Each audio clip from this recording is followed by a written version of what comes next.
Good morning, good afternoon, everyone. My name is Jeannie Sweeney, and I'm the CEO and the founder of the Above Board Chamber. And I am very excited about today's program, Why Now is the Best Time to Buy or Sell Your Business. We have a phenomenal panel that are seasoned experts in this area that are going to answer lots of questions, and I know they're going to have amazing answers. So I want to thank everyone for joining us because it's going to be exciting. One of the things we do with the Above Board Chamber is tell everybody about a little bit about ourselves. We are in our 10th year and we're very excited about it.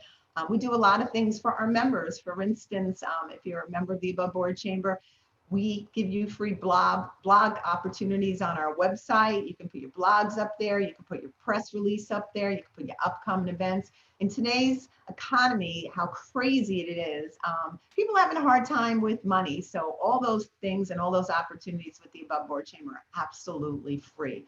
So we're trying to make sure we give you them so we can get your messages out to the community. We've been doing the webinars since the beginning of the pandemic to let people get the information that they need.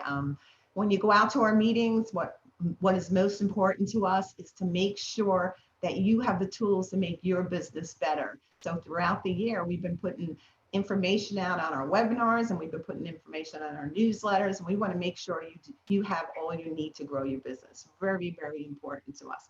So we're very excited about it. I just want to let everybody know that's on the program today, everybody that's part of it, will be getting a copy of it once the program is over and it's all fixed up and made pretty for you. So you will get a copy of it so you can watch it later on. People choose to do that sometimes because they're busy at their work. So we don't want them to miss the opportunity to hear our panelists that we're very blessed to have today. One of the people that we have today is a very good friend of mine and somebody that's doing a phenomenal job in our community for our children is Cecilia St. Arnold. She is Executive Director of Blessings in the Backpack, and she is doing some amazing things, Cecilia. I am so excited, and we want to participate and be part of you feeding the children in Southwest Florida. So give us a minute and tell us what you're doing because we want to help you. Well, thanks, Jeannie. Hello, everybody. I'm Cecilia St. Arnold, Executive Director of Blessings in a Backpack. And for those of you that don't know who we are, we supplement economically disadvantaged children's weekend meals. We supplement that free breakfast and lunch that they get during the school day, and they take that home on the weekend so they come back to school ready to learn on Monday. Presently, we're feeding 5,000 children right here in Southwest Florida every weekend in 23 different schools. Right now, we're running a huge campaign for our oldest program, which is Tice Elementary. We've been feeding all 500 children at that school for over 10 years. But our school investor has always had a 4-day event that raised the funds to feed these children. With the onset of COVID, our event was canceled. So we are now looking at new business strategies as well, that we are not event-driven revenue, but we're looking for new school investors, particularly for Tice Elementary. Every child at that school, which is 500 right now, get a weekend packet of 4 meals to take home every week. And we're able to do that for $115 per child for the entire school year. That breaks down, Jeannie, 4 meals for less than $3 a weekend. Wow. So that is what our big campaign is right now. It's on our website, which is southwestflorida.blessingsinAbackpack.org. And Jeannie, I really appreciate the opportunity of sharing our campaign and our mission to the Above Board Chamber today. Well, we are blessed to have you as members, but we are blessed as a community as a whole, because what you're doing is really important. Because right now with the virus all over the place, there's so many people, especially in the low income schools, parents do not have jobs because a lot of them are probably working in restaurants and things like that, and they lost their jobs. And the food lines are astronomical in Southwest Florida right now. And to ensure that these children, when they go home on Friday, that they don't have to wait till Monday to get a mail from the school system, that you're taking care of that. And we can't thank you enough because you are a rock star and a hero to me. So thank you, Cecilia. Thank you for being a part of our program today. And thank you for what you do. Well, thank you, Jeannie. It's a blessing to be with you all today as well. Thanks. Thank you, Cecilia. Now I'm going to go on to our sponsors. In order to put our programs on each month, we try to do a couple a month. We have wonderful sponsors of the Above Board Chamber that are also members. And one is one of my favorite guys in the whole world is Tim from Conditionaire. Tim, you want to tell us a little bit about Conditionaire?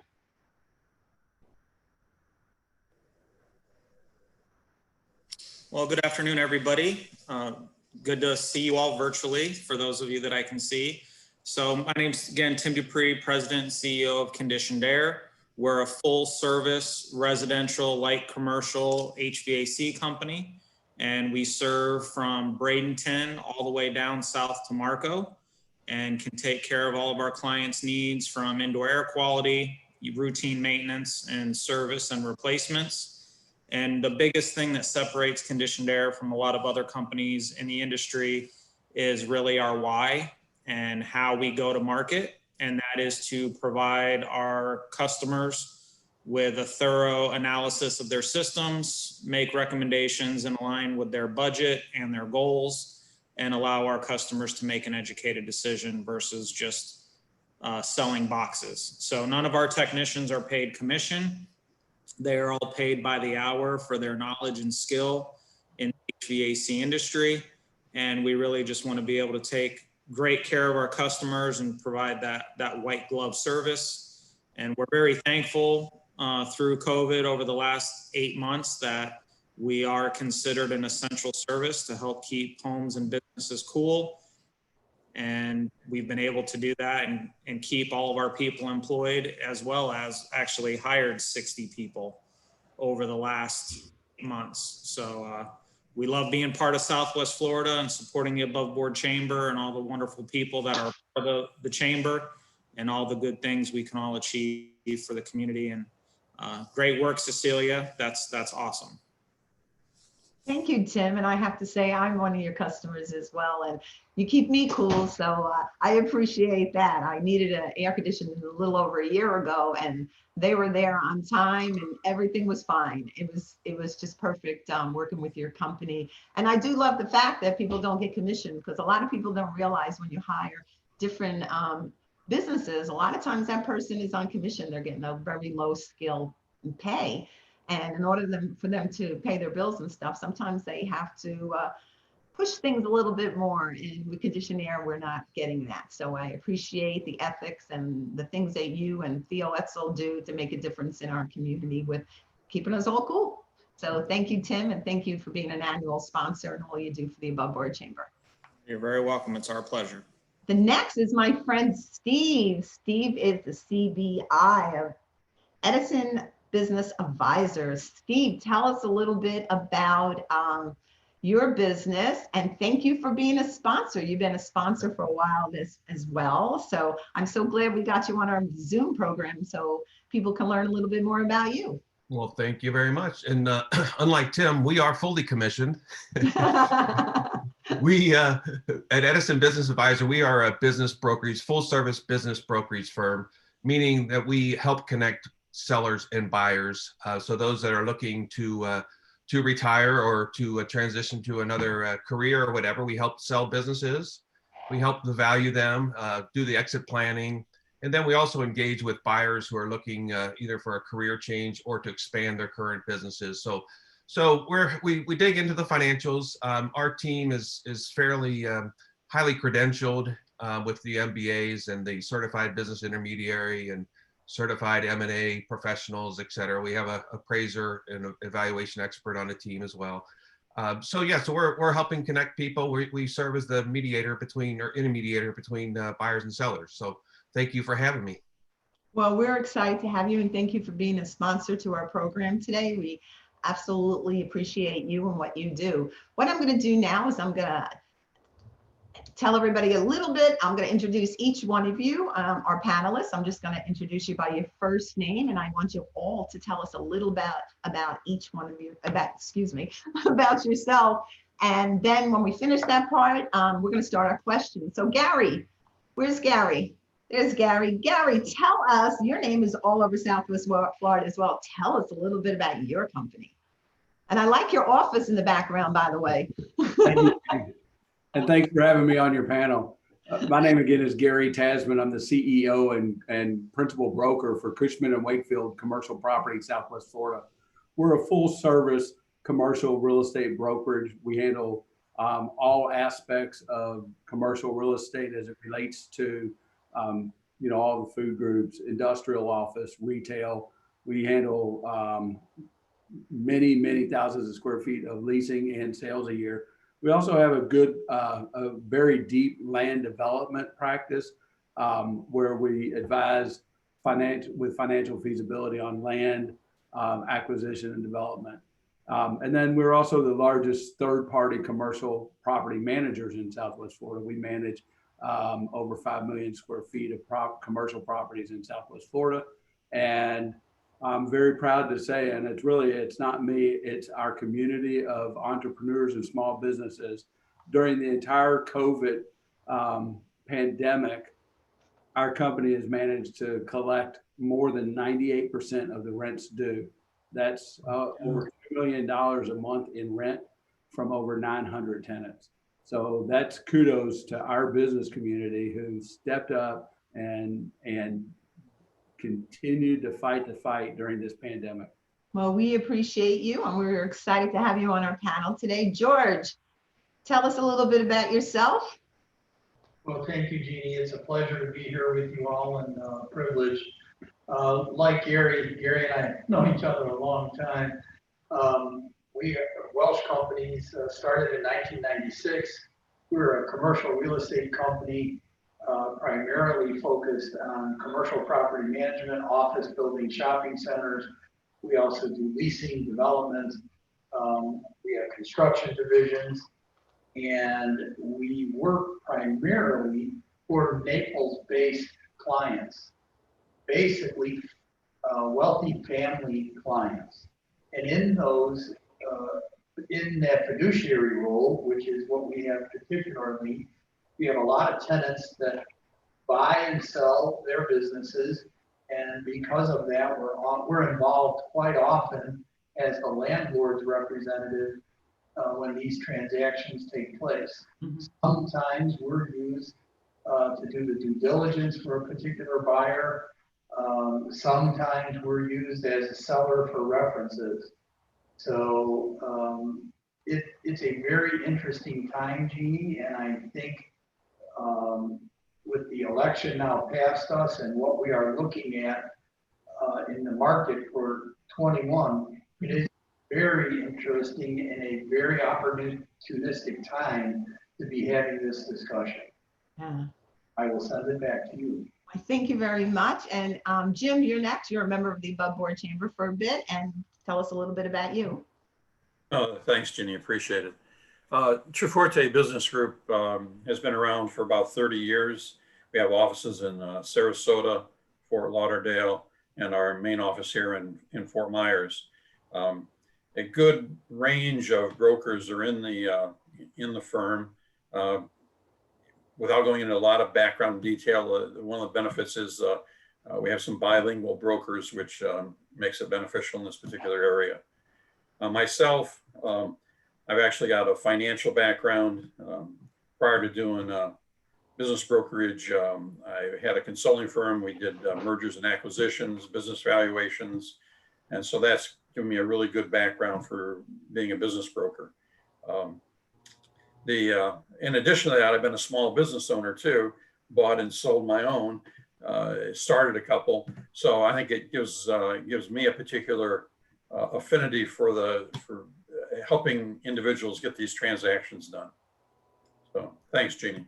Well, thank you. And we appreciate your membership. Steve, one of our sponsors here, we're going to start with you. Your questions. Are you ready? Sure. Okay. What type of businesses are being sold right now? Oh, well, it's quite there's right now, just to give a point of reference, and Jim and I are both members of the Business Brokers of Florida. So within the Business Brokers of Florida, we have basically the multiple listing type of system. So we can look and see how many businesses are available for sale. And I was just looking at between Lee and Collier, there are, I think it was as of yesterday, there were 216 businesses listed for sale. And a plethora of those businesses are restaurants, which is, I would say any business can sell if it's priced right. But and Jim's chuckling now because restaurants, oh boy, yeah, they've taken quite a hit.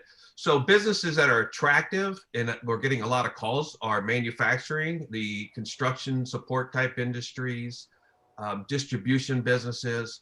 Some of these businesses have been, actually enhanced because of COVID. So it's been a sort of a have and have nots, a dichotomy. The businesses have been run out of business and others have been flourishing. So right now I have a couple businesses under contract that are more in the manufacturing space, which is attractive.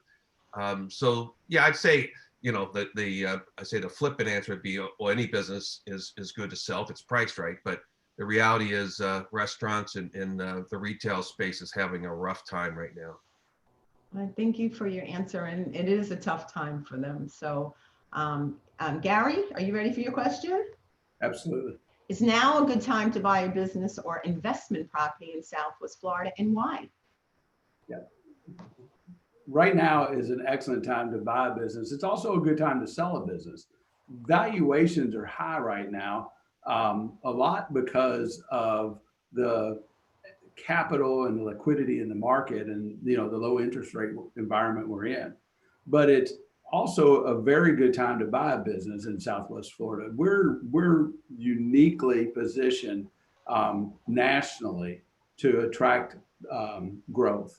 We have phenomenal job creation. We have phenomenal population growth, as everybody's aware. And because of that, the service businesses, the manufacturing businesses, and business to business businesses are all doing very, very well. So I think that beneath all is the real estate, and many times the real estate is the catalyst. It also can become the encumbrance to buying and selling a business. And so I would encourage tenants to think about buying their properties right now, buying properties for their businesses, because there's opportunity with SBA 501 program. There's opportunities there. You can lock in such low interest rates for long periods of time that, yes, the valuation of the business may be higher, but the opportunity going forward and the growth that it provides for in a rapidly growing environment like ours, it more than offsets that. So I would say now is a great time to buy a business. Very, very good. And a lot of people know that, people are just so afraid right now to move one way or the other. And when we get good answers from people like you, good advice, it helps them to go further. Uncertainty creates fear, Yeah. but it also creates opportunity. And Yeah. Really what we're seeing in the market is, and we're blessed. I mean, with the problems that nationwide that I talk to my peers around the country that they're having with excess supplies of office space and excess supplies of retail space and businesses that just can't make it. I mean, yes, we're having challenges here. We are blessed, though, that we're having great population growth, a very, very strong construction and real estate and finance segment of our economy is just doing phenomenal. And that has a ripple effect all the way through the economy that really, really has helped us really buck the national trends. Perfect. George, you ready? Sure. What is the importance of evaluating the demographic profiles? That's a core question for a potential buyer to really understand who and what is their market. Really do the homework of who are you trying to reach and understand the demographics of the marketplace that you're coming into. And does that client or that customer who you're trying to reach, is that demographic here? Over the years, we've seen some attempts, and everybody thinks they can run a restaurant and make $1 million. But the theme of that restaurant, where are you going with it? What do you think you're doing? You really have to understand the neighborhood, the bigger market, and the seasonality that our market still has. you have to understand the mobility and the demographic of the age group that you're trying to serve. And you have to start with that in order to be, and it's only one part of the puzzle. You have to be in tune to that to be successful. Interesting. Who are we on? Jim, are you ready? Let's see. Is there a market demand for small business acquisition?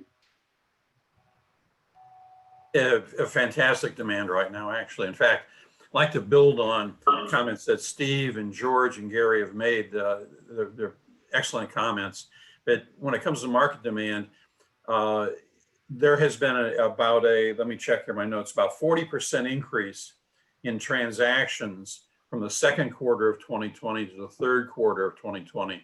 And I tend to think that we're going to see even more increase in transactions in the fourth quarter.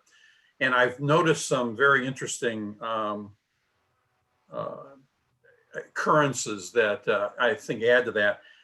I'm personally getting more inquiries from individuals out of state that are wanting to buy a business in Southwest Florida. Working right now with somebody from Chicago, somebody from the Carolinas, had an inquiry from Texas, and they're looking for businesses down here to buy. More importantly, though, I find this fascinating. Had an inquiry from an individual in Northern Florida wanting to expand his business into Southwest Florida.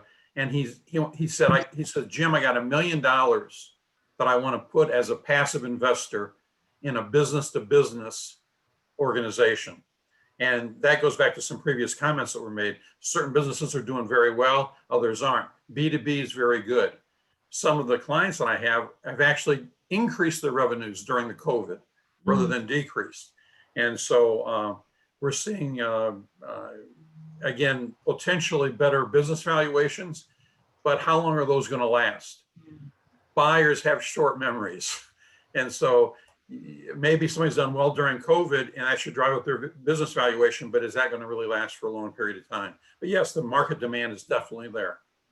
Wow, very good. Thank you very much. I just want to remind our attendees down on the bottom, it's a Q&A. If you take your little cursor and go down there, if you have any questions, please put your questions down there and we will try to get to as many as possible because we want to make sure we're getting the right answers for you as you listen to our program. Steve, I think we just answered one we just had. Let's see another one. How is a buyer able to finance the purchase of a business? How are they doing that right now? What is the best way? So a lot of the ones I've been involved with, and Gary mentioned it, the SBA facility, the SBA loan, the SBA, Small Business Administration, is something we're all paying for. It's part of the government. So our taxes are funding this free service.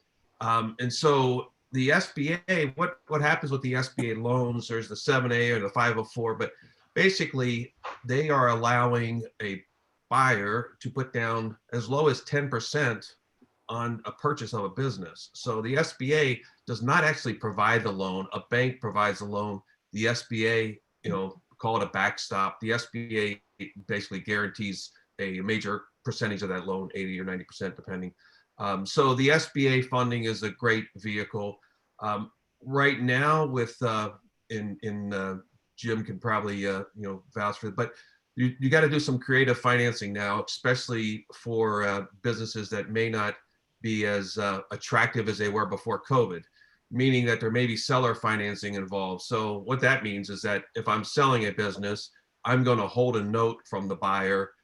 It keeps me, engaged or on the hook a little bit, but to get the value you want for a business, you have to be a little more creative. So, obviously cash, SBA, getting a traditional loan on a business with a lot of goodwill or lack of assets is a tough one. So those are some of the primary vehicles.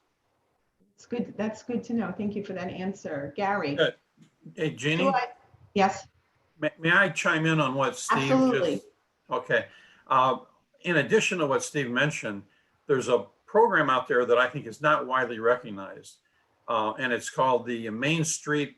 It's a Main Street Lending Program or Main Street Loan Program. I forget which, but it's actually a program where the Fed buys the loans from the bank, and it's a lower interest rate, better terms, et cetera. I don't know all the details right now. I can't remember all the details, but it's not for everybody. It's for basically expansion of business. But if you have an existing business and you want to expand through acquisition, you can use this program. So people should look at that as an opportunity too, a good financing vehicle. Yeah, good point. Yep. Absolutely. That is good information to know. If you could send that to me after the program, when I send this out, I will add that to it. For a small fee. Yeah, for a small fee. I will, I'll get, it's in the mail. Checks in the mail. Okay, Gary, what do I look for in a business or investment property? What do we look for? Well, I think George kind of alluded to it first. Mhm. First, you want to understand the market that you're going to be participating in. And once at the more macro level, once you understand your market, who is your customer, who is the group or demographic profile, what is the demographic profile of your target customer? What we do is we kind of list out, we give them almost just this name. So we might say Bob. Bob is got experience as an owner operator of restaurants. He comes from the Northeast. He's coming down here to enjoy our lifestyle, but still wants a business. Then we may have Sally. Sally's been in another type of business. And so we describe these people in names, and then we list out what that customer's desire would be. From there, I think that you look at the business and you say, okay, is that the market I want to be in? Is that where I can add value? So you're always looking for an opportunity to see where you can improve on the operation of the business through infusion of additional capital. Maybe it's human capital, maybe it's financial capital, maybe it's technology, but you're looking for a way to add scale to make the business worth more, or the real estate worth more in the future than it is now. The idea that somebody's going to buy a business or real estate below market in a current environment doesn't happen. So what you have to do is think about, okay, if I bought that pizza shop, how can I grow that revenue from $1 million to $3 million? And if you have the strategy when you go in to scale and to grow, then the business will be successful for you. Excellent, excellent. George, what does business, keep hearing noise, somebody beeping here. Does business require new lease or facility ownership? What is the existing term? Well, what's significant there, and I'd like to hear from Jim and Steve, as a landlord's agent where I'm often at, I'm stunned when quite often, and Gary's had this happen too, hey, I just bought this business. Well, that's nice. I have a lease with somebody else. It is amazing to us, that isn't considered when these folks are looking to buy a business. Yeah. Do they need to own? What is the term left on the lease? What are you paying for? And I'm being absurd here. You're paying for a business and the lease is going to run out in 30 days? It sounds stupid, but I cannot tell you how many times we get approached, not by folks that are represented by the professionals like on this panel, but have they understood the lease term that they have and the length of time that it's going to take to return the capital that they're putting in? Do they need to own a building in order to expand and grow? That has to get put into the mix. And again, it sounds silly. I have seen it over and over where that is not considered. And it's fundamental to us, but I would encourage anybody out there to be considering buying the business, understand the demographic, but then understand the underpinning of the real estate and how you're going to get that return. I would welcome, I would welcome any other comment, because it stuns me when people walk in and we look like we're the enemy. like we're trying to block them from this purchase. George, I mean, you hit the nail on the head on that. I can't tell you how many times we hear after the fact as landlord reps and owner reps that, the rent's being paid by somebody else. Or, you've got a lease with Bob and he's got a personal guarantee. And all of a sudden, someone else has come in and said, no, Bob, I bought that business from Bob last week or last year. Wow. And what happens is there's provisions in the leases that require it to be assigned. And it's really bad for both parties. The seller of that business is on a personal guarantee that he's obligated to forever. And he's in default on his lease because he didn't go through the process of an assignment of that lease. The buyer of the business doesn't realize it, but he's completely at the mercy of the tenant, the real tenant, the previous owner, as to whether he can even continue to operate his business there. And the landlord calls a default on that. And then the business is out of business. The buyer lost his money and the seller of that business is still obligated to the lease terms. Right. It's terrible. And it's something that we all want to make sure up front that it's addressed. It just eliminates problems. Yeah, I agree. I think getting it addressed up front, because the seller will say, oh, no, I got a good relationship with my landlord, no problem, Yeah. And then, but there's some escalators built in there and oh, yeah, it's, well, and the other thing, just for when we talk about SBA is that the SBA is a 10-year, well, the 7A loan is a 10-year loan. They require to have a 10-year runway, meaning, we need a 10-year lease commitment to make sure the business stays in existence. But yeah, getting the lease, I agree with you guys. That's critically important, not to delay talking about that.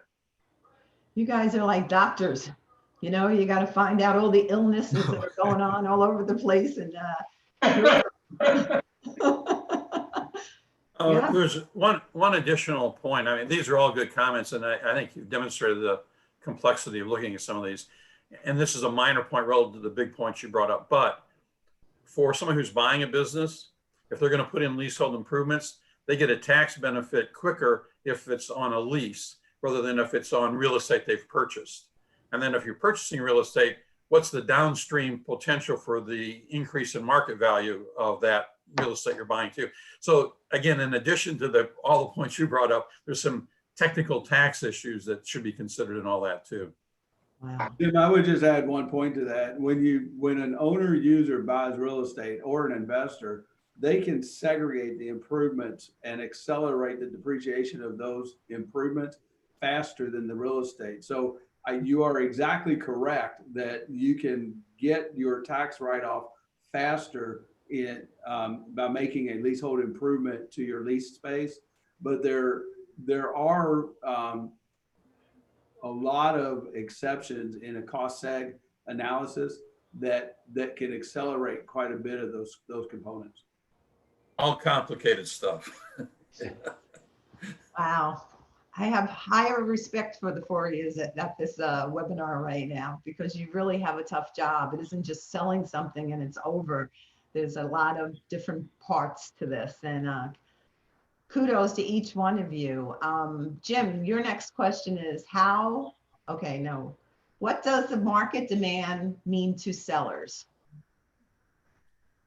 Well, there's never a right answer to that question, but I think in general, because the market demand's up, and especially with businesses that have done well under COVID, you should be able to get a bit of a premium on selling your business. The question becomes really how much and how good, what's the background of the buyer? One of the things that bothers me to some extent is that the benefit to a buyer is the future economic benefit to be derived from that business. So that should help the seller drive up the price. Whether or not the seller's gonna be able to get advantage of that becomes a question, because I'm not sure the buyer really understands that, if that makes any sense. It does, yeah.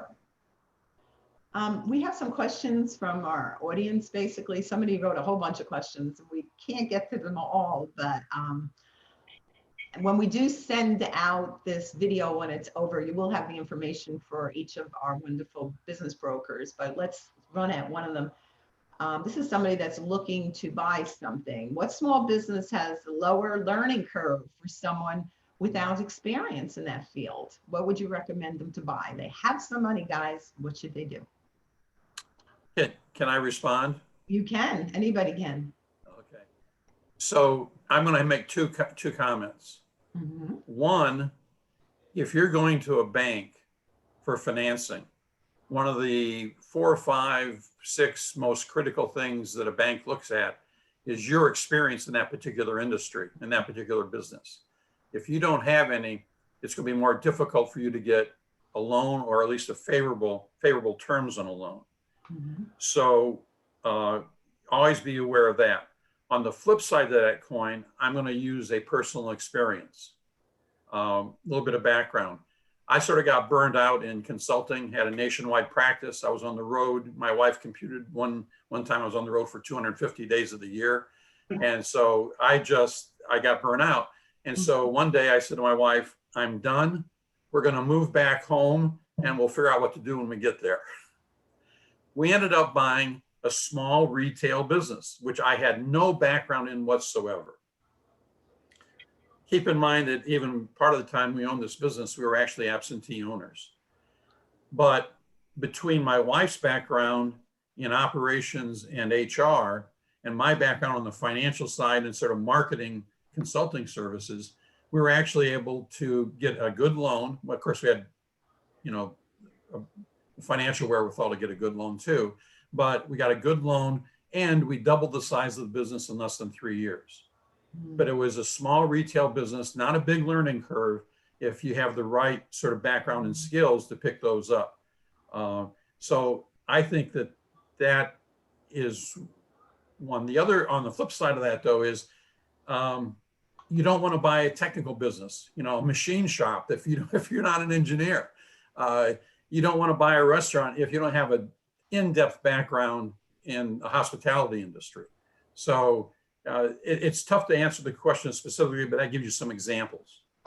Yeah, I think the other thing I run into is, are you looking to buy a business or buy a job? And actually that works on both sides, because invariably I meet with people and it's really hard to tell a business owner that their baby's ugly. But for example, hey, I've been in the business for 25 years. I'm doing a great job. And it's like, yeah, I understand, Jim's Plumbing, that it's you, but what are you selling? If Jim's not here, we don't have Jim's Plumbing anymore. So we run into, and Jim, I'm sure you run into, there's businesses, and we always use this. You say, hey, if you have a business, you go away for 2 weeks and the cash register is still ringing, you got a business. If you go away and you're not making any money, then you're buying a job. So the point of that, if you're looking to buy a job, which is not a bad thing to do either, there's pool service routes, there's pressure washers, there's handyman businesses. There's a lot of small business, quote unquote small businesses. And then with the transition with the owner, if they're retiring, you can always negotiate, hey, I need 3 weeks of your time or a month of your time or whatever. But yeah, I agree. You don't want to be getting into something you have no experience in. To the contrary on that, though, I will say that the fundamental principles of owning a business do transcend from industry to industry and service line to service line. So I think that generally the people that end up buying jobs are not necessarily the ones that are familiar with owning an entrepreneurial business or being an entrepreneur to own a business and the basic principles and fundamentals of business ownership. But I think you're exactly right. We see, and on the landlord side, and I think George would agree with this, is landlords always get nervous when the guy that used to own a route sales operation comes in and buys a restaurant, because there's a lot to it. The key to the business is the people that stay with the business. Sure, Gary, for sure. I'd add both almost when I hear that question, what's the easiest, that makes me cringe a little, because there's nothing easy about running a business. You have to come with a work ethic. You don't come to South Florida and go on the beach. I know I'm gonna sound like an old guy, but you do not come here and think it's easy. You have to come with work ethic and put 100% into something, hopefully, that you love doing. Look at, and the experience level that you have. You're kidding yourself if you think you're gonna come to this market and run a manufacturing business when you've done something totally different in another part of the world. It's impossible to do. I'm not knocking anybody, but I evaluate this on a daily basis with potential, users coming to our space. Work ethic first, you'll learn it. If you love it, you'll get at it. If you don't have those things, go get a job. Great me- advice. Cheaper in the long run. Let me add something to what George just said, and actually prove that his comments are not personal opinion. There's been a number of studies done, both in the US and in Europe, that shows that an entrepreneur will spend on average 60 to 80 hours per week to run their business. And there's actually studies that prove that. So if everybody believe what George just said, if you're not willing to do it, don't be a business owner. Yeah. Yeah, Yeah. exactly. Nobody's gonna Why- love it like you do, right? It's like that baby. I like the idea of absentee owner. And Jim, well, all of you guys are fielding calls from people in the north. I want to buy a business in Florida, and an absentee owner. Like, good luck with that, They don't run themselves. I have another question here from somebody that was unable to join us, but they'll be listening to the tape later. I don't know who's going to answer this. I know Jim can, but I don't know if the rest of you can. Is there a tax advantage to closing your business because of COVID-19 impact? I've not heard of anything. No, I haven't heard of anything that's Yeah. no tax advantage. I mean, There's a lot more incentive in the marketplace from the government and the Federal Reserve. There's a lot more incentive to keep your businesses open and keep Yeah. your employees employed. well, yeah, Yeah. in fact, if you've had an idle or a PPP loan, it could actually be a big negative to shut down. Their other question was, if you withdraw funds from your retirement deferred annuity to help your business, will the penalty be waived? There's programs. There's a Rob's program. There are programs that allow for people to roll over their retirement into purchasing a business. Set up a corporation to purchase a business. As far as just pulling it out to help fund your business, Yeah. I don't know. I mean, COVID has, the government has created programs around around the penalties for pulling out money from your retirement fund early. I don't know exactly what they are. I would encourage people to talk to their CPAs. Yeah. But there's definitely some waiving of those penalties for pulling money out of your retirement right now because of COVID. Yeah, we've had programs with CPAs on that they probably would have been able to help a whole lot more. But there's so much the government is putting in right now, money. So I don't understand. I don't think that could happen. But then I'm not an expert on it. Steve, we're back to you. Should business owners wait to sell, or should they sell now? Well, Thanks, Steve. it's like investing in the stock market. I think, when you time it right, the businesses that are doing well, it's a great time to sell now. And like Jim mentioned, we have a bunch of buyers out there. Because if you think about where you put your money today, the stock market's not getting it done. You're not getting any interest rates. So people are looking for other alternatives, and there are a lot of buyers out there. There's private equity firms, there's family offices, individuals. So yes, I think the time to sell is price it right and sell it now, because we don't know what the future holds. Of course, it can go up, but it can go the other way too. Okay, our next question is for Gary. Why real estate and not the stock market? We'll just continue on that. What's Yeah, your opinion so- on that?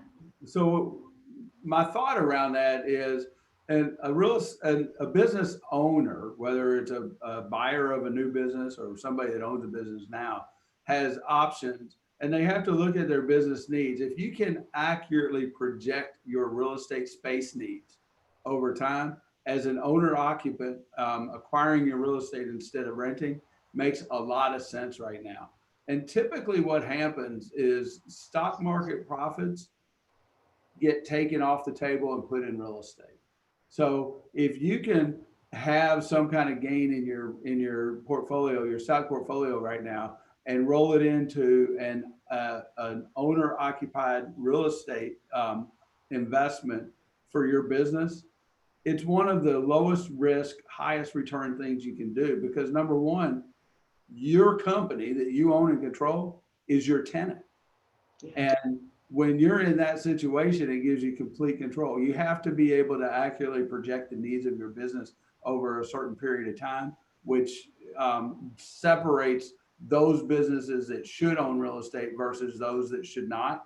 But most small businesses in Southwest Florida aspire to own the real estate they're in as a way to more accurately predict and control their occupancy costs. And so I would suggest that any business that's giving consideration to being a tenant versus an owner, their occupancy cost today is going to be lower, and with the right financing structure will be locked in long term. Yeah. So I'm a proponent of taking profits out of the stock market and putting them into real estate. You also create another value opportunity or wealth creator when you have a business and you own the real estate. What happens is you build the business, it comes time to sell the business, you sell the business and you sign a long-term lease back with the new buyer of the real estate. So you have a passive income stream in addition to the proceeds from the sale of the business. So there's a lot of strategy that goes into it, and everybody's situation is different. I'm not suggesting for a second that every single business owner should own their real estate, but there's many, many situations where you've had appreciation in your stock portfolio, and you have a business that needs a place to operate, that it makes a lot of sense to give that consideration. You have more control too. Control of your costs, control of your destiny. There's a lot, but keep in Yeah. mind, you're letting your real estate be its own business while your business is its own business. Yeah. And so both can add and kind of multiply your potential wealth creator. Good advice. Thank you very much for that. George, what's the importance of establishing a banking relationship?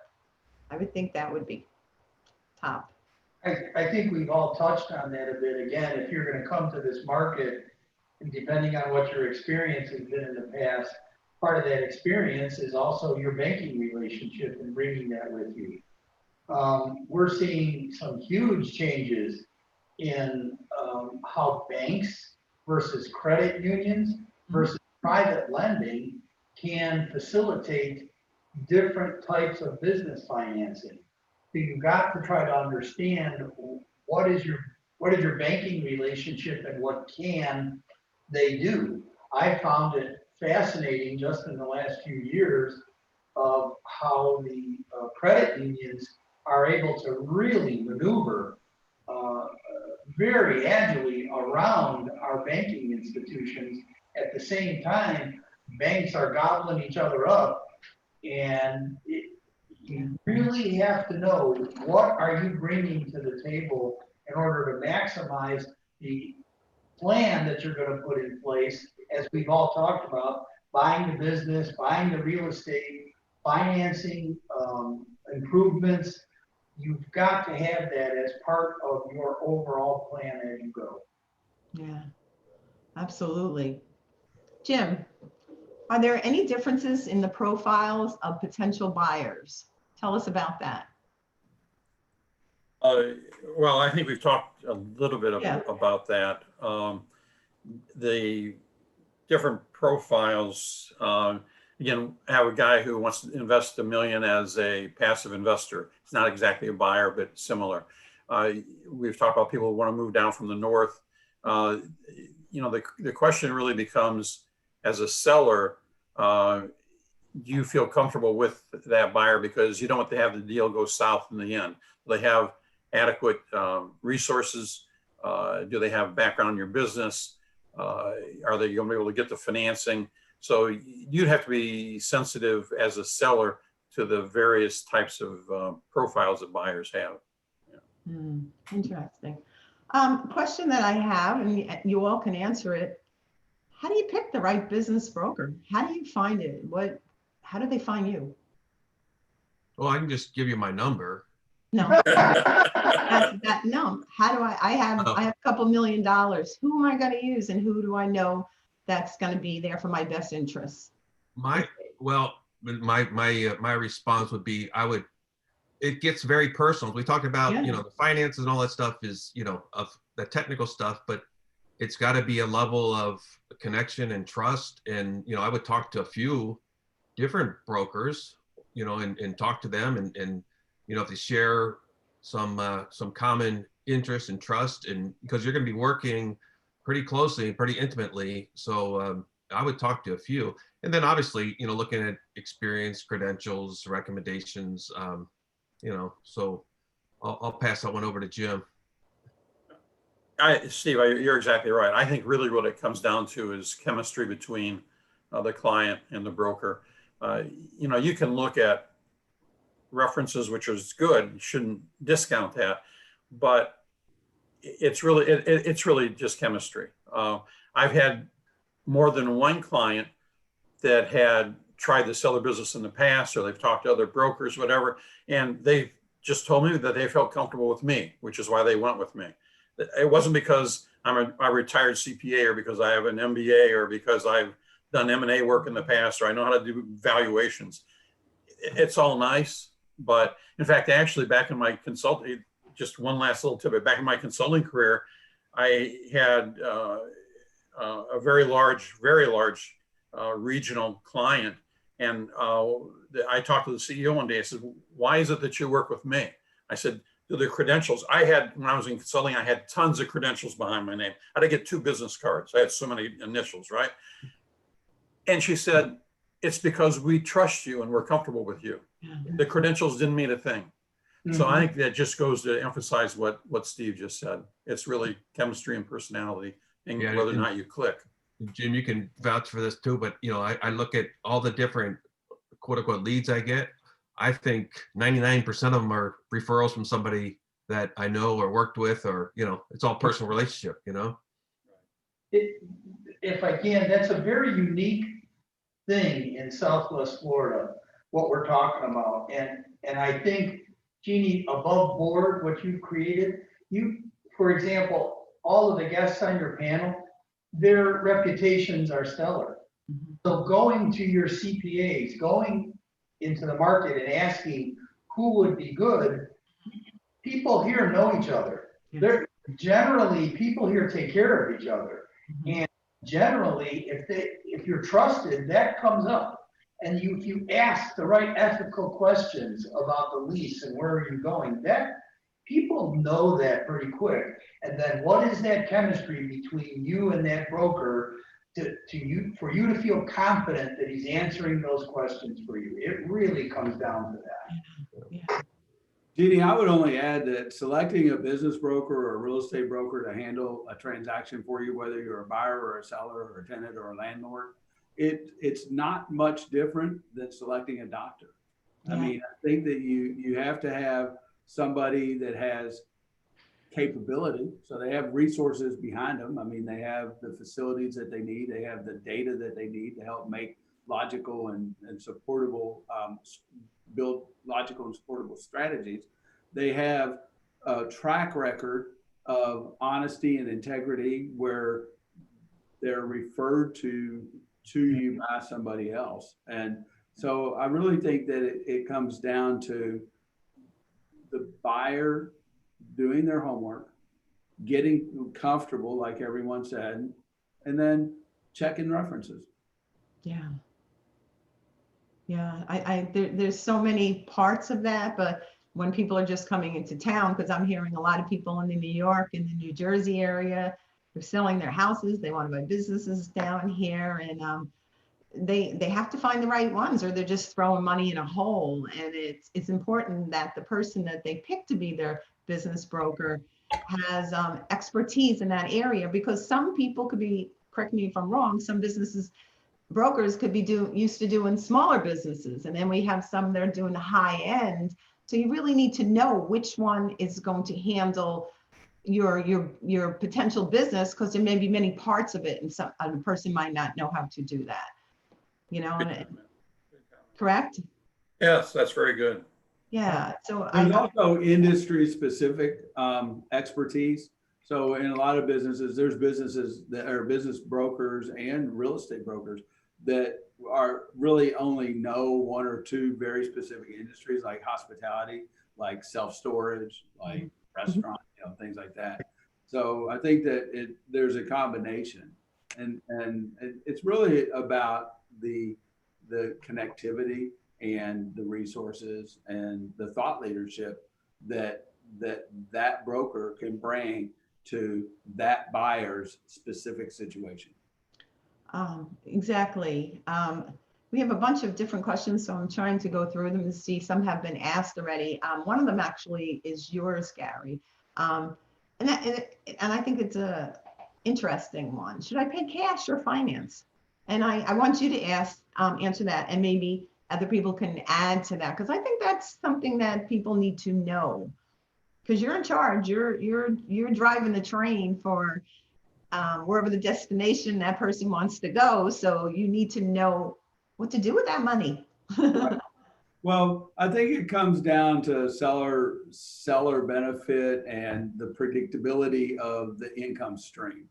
Yeah. The more predictable the income stream, the more logical it is to finance it. Okay. In terms of right now, I mean, there's very, very attractive debt available in the market. The interest rates are at record lows. Lenders are being encouraged by the Fed to put money out to help soften the blows of COVID. There's a lot of reasons to borrow money, but understand the purpose for borrowing money is what's called positive leverage, which means I can use that money to make more money. If I'm borrowing money to pay for something that I can't make any more money off of than I could by paying cash, it makes no sense to borrow that money, because you've got an interest rate and an obligation associated with it. So I look at debt, and the only reason in any environment, the reason to use debt is to leverage and to have positive leverage. So when you look at, I won't go into it real deep, but a cash on cash return, if I can make a higher return by borrowing money than I can by paying cash, that's positive leverage, and then you should borrow money. Anybody else want to touch that? Those are all fantastic comments. I'd add a little bit to it. Mhm. And I'll put this in sort of real life terms for a second. Let's say you borrow money and you go to the bank, and they're going to say the rate's an effective rate after fees, or say 6 or 7%. Keep in mind that they have very little risk, because they have all your assets liened. They have your personal guarantee. In Florida, they can't take your house, but okay, everything else. So let's say they're doing 7% and they have virtually no risk. There is risk in your business. I don't care what it is. Therefore, how much do you have to earn over and above 7% on the bottom line in order to have a reasonable return? All right, now that's part of the question. The second part is, and I'm rusty on this statistic, you can look it up, but over an extended period of time, 30 years or whatever, the stock market has returned about 10% on investments, okay? So if you can make 10% and have your money in the stock market, now you have to have 7% you're giving the bank. You got to make 10%. Don't you have to have 17% on the bottom line? I'm oversimplifying, but it's a concept you have to think about. because it goes back to the whole positive leverage issue. So that's not a specific answer, but it's a concept you need to be thinking about. Anybody else? Okay, Steve, do you prefer your clients to go look for something on their own first so they can know what is for sale in the community? Or do you like to get them called and bring them out and show them their opportunities? And if people do it on their own, how do they look? Is there an area that they can look at by themselves? Yeah, so, well, yes, there's a lot of tools out there for people to go search for businesses for sale. There's, obviously the Business Brokers of Florida, our listing service, but then there's a lot of commercial services, BizBuySell, BizQuest, businessesforsale.com, businessbroker.net, Axial, Deal Street. There's a bunch of different businesses. So, but what I would do is I would talk to a broker just to get understanding of the approach. If you haven't bought a business before, to kind of understand what's the approach, how do they get financed, what should they be looking for? So yes, I mean, selfishly, I'd say, talk to a broker. But short of that, I would say, go look at the SBA website, understand the funding for SBA. There's a lot of tools out there as far as starting your own business. Evaluate, do I do a franchise or do I buy an existing business? But yeah, I would think starting with a business broker just to get grounded on what's available, what's out there. Like for example, right now, somebody says, "Hey, what business are available?" Well, they're going from 30,000 to 7.9 million in our area. So it's a pretty wide swipe of type of businesses. But yeah, so I would start with a broker just to kind of get level-headed, and then there's a bunch of tools we can direct people to search. Perfect. George, you have a question. I'm not real sure about the end of it, if it's NOI or NOL. What is the due diligence process in establishing which one? I don't know. All right, Jeannie, NOI is net operating income. Okay, that's what I thought. All the members of your panel, I'm sure they'll jump in. One of the biggest benefits of using a broker like Steve is he's going to be able to look at a balance sheet and an income and expense and begin to do a due diligence process to really understand what the net operating income is, what that business is throwing off. So generally we're paying multiples of that number. So one of the biggest benefits is really understanding the businesses and paying for what truly, as best as you can, identifying that NOI. And I highly encourage people, and I would refer buyers to any one of the brokers on your panel to use them for that purpose, if nothing else. Because if you're coming to this market new and you think you're going to be able to truly understand what that NOI is without the experience, you could be grossly overpaying for something that is not achievable. And I would think that the rest of your panel would be able to maybe explain that a little better than I did. There's a concept there called pro forma NOI versus actual NOI. And pro forma is blue sky, basically. It's, if everything goes the way we want it to, then it could get this much more income. So you really want to be looking at your actual NOI. And just at the basis of any decision you make, it comes down to how predictable is it that income stream can stay in place and or grow. And so it's the predictability of the income stream. And I would turn the question around. Before a buyer using a broker, I think a seller should use a broker so that they are successful in the sale of their business. So what they're presenting is not pie in the sky, it's actual NOI that's achievable. Some of this stuff that we get to see, a pro forma NOI on business that they haven't even really got yet, but they're going to try to sell on a multiple.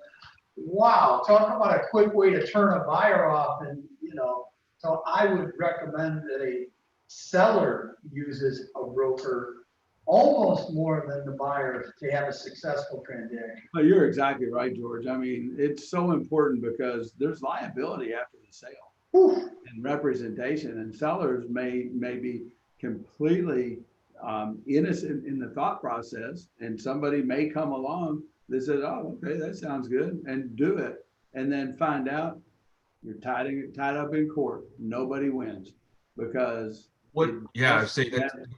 Oh, sorry. Yeah. So what Jim and I do is we go through and dissect their financials and help them truly understand. You know, there's a bunch of terms for it: NOI, solar discretionary earnings, owner benefit. You know, so for example, let's just say the owner happens to own the building and he's charging a minimal rent. You know, we have to factor in and make these a market reality as far as, you know, adjusting. We take out the depreciation. There's a lot of adjustments that are made to truly understand what the owner benefit's going to be. So yeah, the accountant's work is to minimize the net income for tax purposes. Our job is to I say, normalize or rationalize what true cash flow for the owner or potential buyer would be. The one I see in businesses a lot is the president or CEO's salary. Yeah. So when you buy that business, one of the categories is that owner's salary. The truth of the matter is you have to look at that business as an owner, that's an expense that you're going to have to cover. So you're going to have in there the cost of a CEO, or, you know, however you're going to exit that owner out of it. You know, there's a cost there, and there's a difference between profit of the business and owner's salary. Yes. Or president's salary. Question that I've got to ask: so both parties should have their own broker, correct? Or can one broker do the whole thing with the buyer and the seller? Is there a proper way to do this, or is it dangerous having one person doing it? What's your opinion? Well, Jim, I'll let you jump in and say it, but in Florida, Jim and I, we're actually licensed real estate agents, and we're regulated by the Department of Business Professional Regulations as real estate. We're licensed, so we act as transaction brokers. So we don't quote unquote represent. We represent the transaction or the deal. So selfishly, Jim and I would love to have both the buyer and broker, because, you know, we get both sides of the deal, just like real estate. Yeah. But we cooperate. Florida is the best, as far as my opinion. But Florida is the best as far as co-brokering, because if I have a listing or Jim has a listing, we're both working to sell that listing. You know, so I can say, hey, Jim, I see you have a listing, I have a buyer, let's get together. So a lot of our deals are co-broked. Personally, if I was buying a business, I'd like to have one person, you know, holding my hand. So Jim, why don't you, what's your thoughts? No, you're exactly right, Steve. To be a little bit more specific, there is something called a specific agency, a broker, which represents just one party. Mm-hmm. The vast majority of brokers in the state of Florida are transaction brokers. And the way I look at it is that I have an equal responsibility to both parties. Mm-hmm. I need to be honest with both of them. I have to disclose stuff that I know to both of them. I don't like, it's called a transaction broker. I don't like that term because it sounds like we're just trying to serve ourselves to get the deal done. Yeah. Mm-hmm. I really look at it as I have a responsibility to both, to try to make sure that everybody understands everything, and that, well, there's an old phrase that says, if everybody's happy, it wasn't a good deal. Everybody's got to be a little unhappy to have a good deal. Right. There's that fine line we walk, but we do have legally a responsibility to both. Mm-hmm. As a transaction broker. And it's the same in real estate, whether it's a business or real estate. And the way I explain it to people is, in a transaction relationship, our job becomes that of a facilitator. So it's our responsibility to treat all parties fair and honest and with total transparency. The difference is when we're a single agent representative, whether it's the buyer or the seller, there's one more component that we owe to that client that you don't owe in a transaction brokerage relationship, and that's the fiduciary responsibility. That means is if I'm your buyer's broker, my fiduciary responsibility to you is to do everything I would do as a transaction broker, but also to help you get the best overall financial terms available or that can be had through the transaction. So I got to watch your money. And the same if I was working for the seller. Now, that doesn't mean that I have to be a hard-nosed negotiator and you end up not getting the deal because we were too focused on making sure that you got so much money for it that the market couldn't support it and the deal falls apart. So it's a very, very strong responsibility to add fiduciary to that relationship, but it's important in some cases. Typically, I would agree with Steve and Jim. In most transactions where you have a willing and able seller and a willing and able and motivated buyer, you should be able to put a transaction together in a facilitation as a facilitator and not really worry about fiduciary from one party or another, because at the end of the day, what makes our group and our level of professionalism different than most, we're most focused on your referral business. We're going to do a great job because we want you to tell everybody we did a great job. Reputation is everything. George, you wanted to add to that? That's kind of our motto at the company. And what I would add in its disclosure, and I too have not liked the term transactional broker because it's like all we care about is buying that loaf of bread and get out of here. That's not what we do. You know, I think disclosure and making sure that the transaction is even on both sides is really the responsibility. In my particular situation, I have a fiduciary relationship to owners and landlords, and it's my job right up front to disclose that to whoever it is that either a lessee or a potential buyer or seller of a business. I disclose that and let them know right up front. Now, would I be transparent in all of our, dealings? Of course, but I think maybe the issue might be, does a buyer and seller have separate attorneys? Sometimes that helps offset a concern that somebody would have one side or the other. And I don't want to get off on attorneys because this group will have a whole different bunch of comments that we'll want to talk to ourselves about. But transparency, really helps that issue of comfort level. Yeah, I think it's really important. And as I mentioned, your reputation is really important. You can make a whole lot of money on one shot and never make another dime for the rest of your career just because something got in the way and you went the wrong way for your client. So those things, and each one of you have excellent reputations, and that's why you're picked to be on this panel. So we are excited about that. Jim, we have a question from you. What is the outlook for small business values, and how does the election impact this? Well, the second part of that, the election, I think is a good question. Yeah, I wasn't going to get into politics, but that was in there. I've been talking to my investment broker about this too. So. But business values, interesting note is that I think it was, let me check my notes here. Third quarter, the median purchase price in the third quarter of businesses went up by 19% compared to the year earlier quarter. Now, that sounds like it's really good for values where we are right now. But I wonder, is that because the pandemic resistant, the recession resistant businesses are still in the market and being sold well, and the businesses that are weak have not been on the market? So I'm not sure that statistic is one that could be really relied upon. I think that from a business valuation perspective, again, if you're pandemic resistant, the value should go up. But I know in talking to a couple of bankers, I'm not sure that the bankers are looking at this properly. They're still worried about what the COVID had done to businesses. I think they're a little afraid because of the restaurants.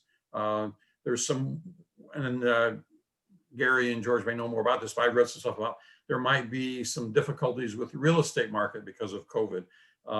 Don't know the answer to that. That's not my area. But so I think business valuations in general, if you're pandemic resistant, they should go up. I think buyers are going to be, at least for a short period of time, willing to pay those prices. But long-term, I think it remains to be seen. And especially, again, I've had a couple potential clients that they were waiting until after the election to decide if they were going to put their business on the market or not. So I think there's just a lot of unknowns out there still because of the election and because of COVID. I got a client that called right after the election, and they want to sell their real estate. They have a retail nursery operation, you know, plants and that kind of stuff. And right after the election, they called. They have to put it on the market because the minimum wage went up, and they're concerned that that little margin was the difference between red and black for them. So I think it's every different kind of business and every different scenario. So. George, did you want to add to that? No, I think that was very well described. There are a lot of influence on what happens. And I think one of the biggest one is the rise in the minimum wage. Yeah. I really think that is going to be huge. You take a look at the lawn services in this community and where that all comes from. You take a look at the restaurant workers. You take a look at labor in particular. That's a big, big factor that I think still will get sorted out in 2021. Well, you know, Well, one of the big attractions to businesses to come to Florida has always been what we call the sun tax, right? It's the lower wages that we have here versus other parts of the country. And if we're going to be mandated by the government now that margin, that sun tax is going to be neutralized, what impact is it going to be on attracting new businesses and high wage businesses to our market? Even though they're above the future minimum wage, they still depend on what's going to happen is everything else is going to go up. Right. I think those are excellent comments. And especially when you look at the fact that the vast majority of businesses in the country and in Florida are small businesses, and small changes can make a big difference in a small business. And so I'm a little concerned about the fact that we approved that minimum wage increase. But you know, you were talking about the other part of that question was the COVID pandemic. You know, what we've seen as it relates to the COVID pandemic, and when you're thinking about what businesses to buy, there have been very few new trends established as a result of the pandemic. What we saw was an acceleration of a lot of trends that were already in place. For example, you know, sit-down restaurants, there has been a trend before COVID already that a larger percentage of their business was takeout and delivery. Yeah. And that was Grubhub and Uber Eats and, you know, things like that. That was already starting, and it just accelerated during the pandemic. So I think it creates a good opportunity for a pre-pandemic business model to be acquired and then changed to reflect the post-pandemic model. And that's where the opportunity is. I mean, nobody buys a business to make less money going forward. They all want to make more. That's the purpose of it. Same with real estate. So what you look for is the benefit and the opportunity that the pandemic has created as it relates to accelerating in other trends that were in place. I'll give you one quick example. I heard the CEO of Microsoft speak not too long ago, and they said that we really haven't deployed new technology as a result of the pandemic. We saw a 5-year acceleration in the acceptance of the technology and the adaptation rate of our technology happen in just a few months. Question for each one of you. Are you finding that some of our vacancies in our buildings for our owners that people are looking to buy them and change them and make them spots where businesses basically could go to have meetings or have their address there and do all those things? And there was a high percentage of people that are working from their home, including me, that are doing that, but they don't want people to know where they live and they can't have meetings in their homes. So a lot of the business offices are being changed. Do you find that? Are people looking to develop these places for meeting offices and stuff like that? Cushman and Wakefield did a global study on, coming back to the office and how the changes in the office. In fact, I just wrote an article. I think it just got published recently in the last week or two about how businesses will use real estate now versus before. And I think that the mega trends that we're going to see are, again, acceleration of trends that were already in place. They're the acceleration of the idea that we want healthy places to work. Exactly. That we want to be a little less dense. So instead of having, one employee per 150 square feet, we may go up to one employee per 175 or 200, 225 square feet.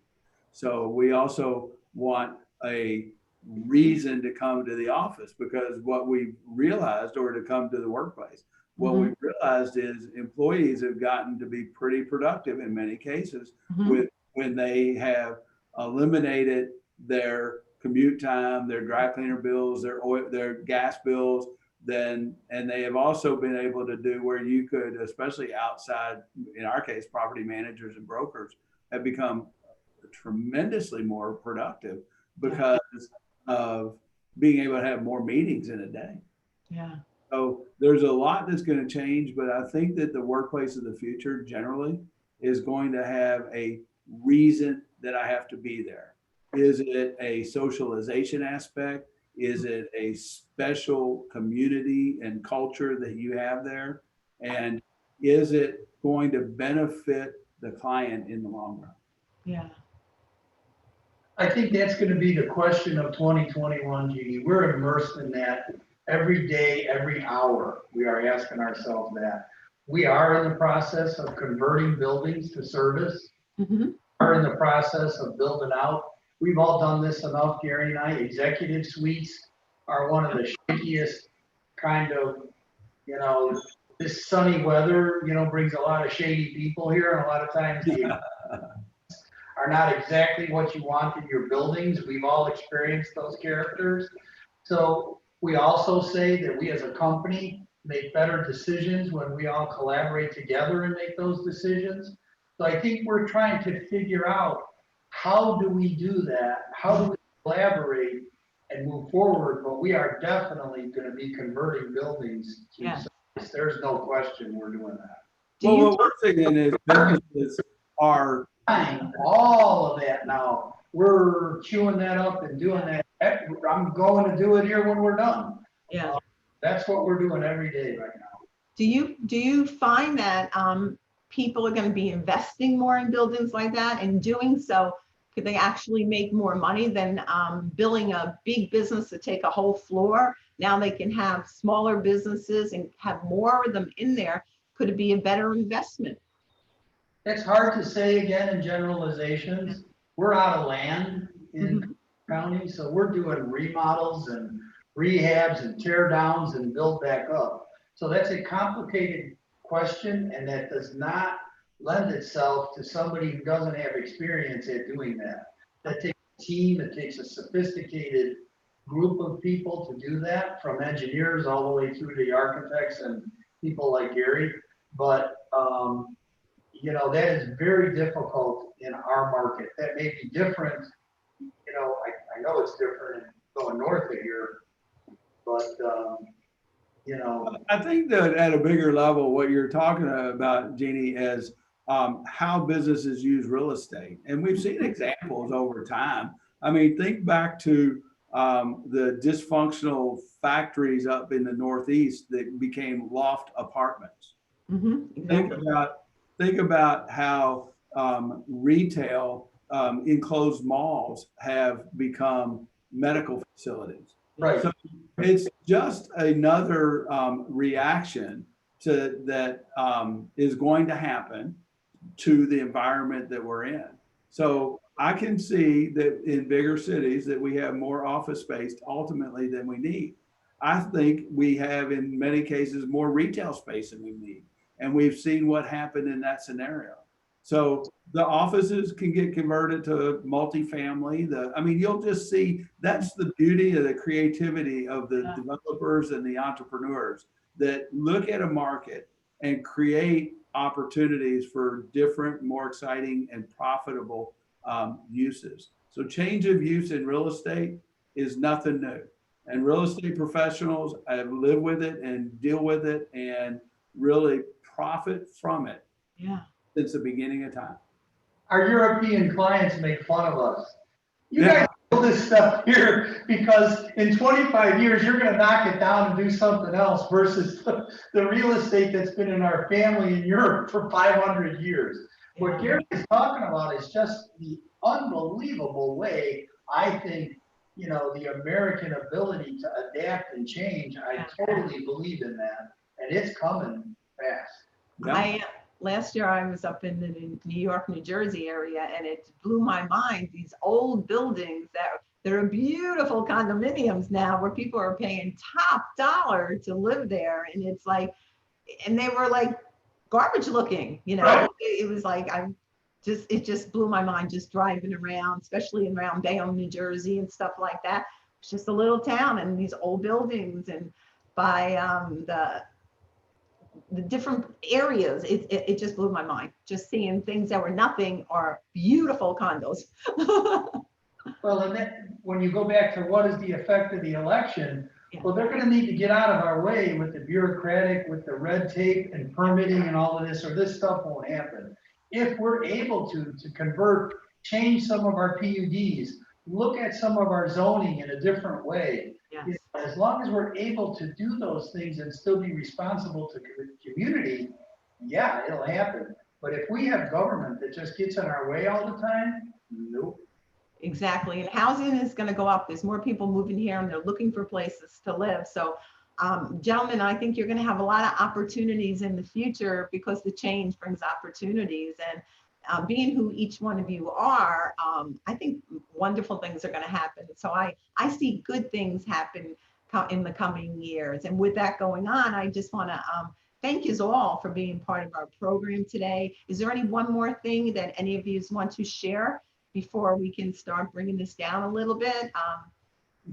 Anything you didn't say that you want to say? How about this? Steve, tell us what number, go ahead. We're bullish on 2021 is all I can tell you. There you go. Steve, tell us your phone number and your website. My phone number is area code 239-565-3171. Thank you very much. Gary, please do the same thing. My phone number is my direct cell, 239-470-9646. And our company website is www.cpswfl.com. George? Our Welsh company's phone number is 239-261-4744. And Jim? I'm going to take this opportunity to put a little plug also, if I may, first.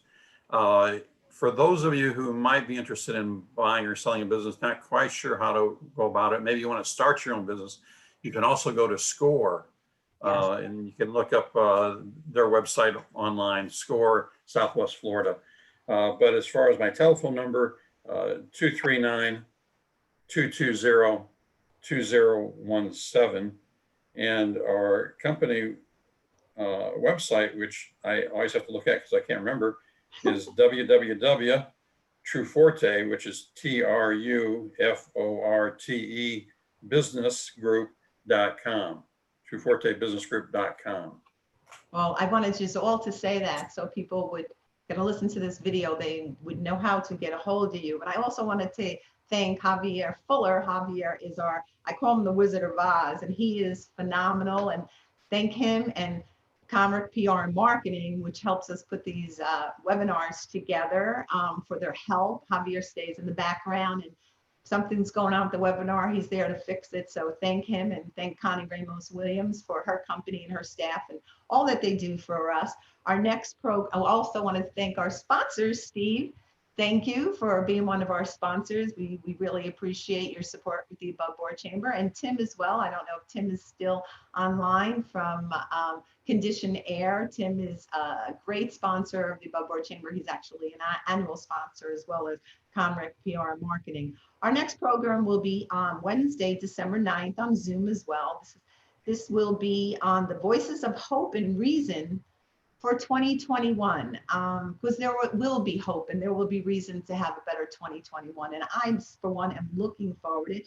We have we have all of our executive panel on that, and that information will be going out in a couple of minutes. You can join the Above Board Chamber's website at www.aboveboardchamber.com. And our phone number, if you need to reach me, is 239-910-7426. I want to thank the people that were able to join us today and the people that will be able to listen to the video that couldn't watch us live.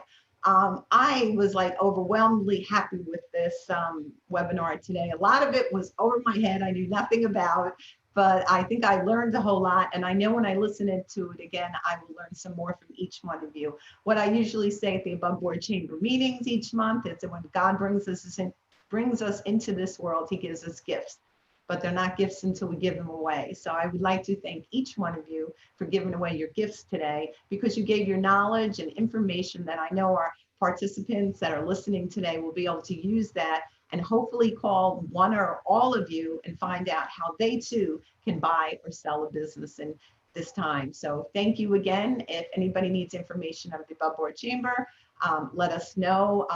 When this video goes out, each person will be getting the information of each of our participants. Thank you very much. And I'd like to wish everyone a happy Thanksgiving. Bye. Thank you. Thank you all.